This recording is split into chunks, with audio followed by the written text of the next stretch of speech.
Hello বন্ধুরা, কেমন আছো সবাই? আজ আমি আমেরিকা থেকে আপনাদের দেখাবো উইন্টারে কিভাবে গাছের পাতা ঝরে যায় এবং গাছগুলো একটা মরু কাঠে পরিণত হয়।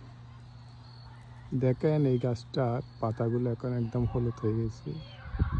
হলুদ হয়ে ঝরে সব পাতা ঝরে যাবে, শুধু গাছের কাঠটাই থাকবে, আর কোনো কিছু থাকবে না। এখন এখানে উইন্টার শুরু হচ্ছে, ঠান্ডা পড়া শুরু করেছে। হয়তো কয়েকদিনের মধ্যে স্নো পড়বে। স্নো পড়ার আগে গাছের পাতা স্নো পড়া শুরু করার পর দেখবা গাছের পাতাগুলো একদম ঝরে গেছে, শুধুমাত্র পাতাবিহীন একটা গাছ দাঁড়িয়ে থাকে।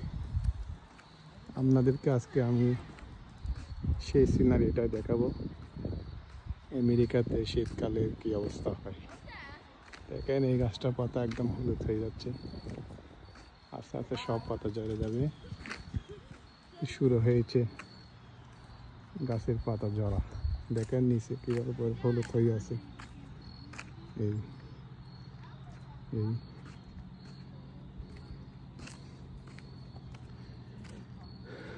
যখন স্নো পড়বে তখন চারিদিকে কোনো গাছ আর দেখা যাবে না, শুধু বরফ আর বরফ দেখা যাবে।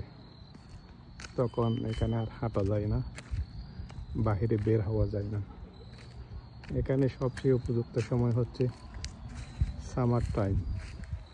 সামার টাইমে সবাই এখানে আনন্দ করে, ঘোরাফেরা করে, এক একজন বন্ধু বান্ধবের ঘরে যায়, বেড়াতে যায়।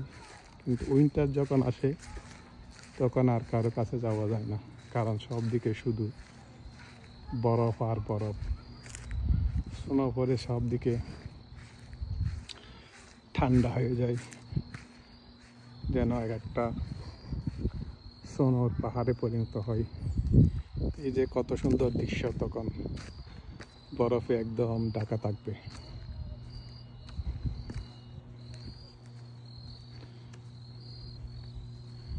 এই সিনারি কয়েক মাস আর দেখা যাবে না, তখন ঘরের মধ্যে বন্দি হয়ে থাকতে হবে।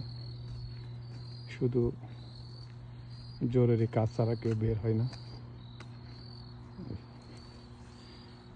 এখন তো আমরা সামারে বিকালে বের হয় সবাই, ফ্যামিলি নিয়ে, ছেলে সন্তান নিয়ে বের হওয়া যায়, কিন্তু স্নোতে আর হওয়া যাবে না। এটাই হচ্ছে আমেরিকার নীতি, প্রাকৃতিক নীতি বলা যায়। এটাই প্রাকৃতিক নীতি। দেখেন, কতগুলো গাছের পাতা সহজে ঝরে না, একটু দেরিতে হয়। আর কতগুলো পাতা এখনো ঠান্ডা শুরু হয়েছে মাত্র, কিন্তু দেখেন গাছের পাতা হলুদ হয়ে আছে। যেগুলো হলুদ হয়ে আছে ওগুলো আগে ঝরে যাবে। আর একটা গাছ আছে, এটা স্নো পড়ার পরও এখানে জীবন্ত থাকে। এটা কি গাছ বন্ধুরা বলতে পারবেন? এখানে অনেক ছোট ছোট ফল এখানে ধরে আছে, খাবার হয়তো উপযুক্ত হবার আগেই ঠান্ডায় ঝরে যাবে। এই গাছটা হচ্ছে সেই গাছ যেটাকে এক্সমাস ট্রি বলা হয় আমার মনে হয়। এই গাছটা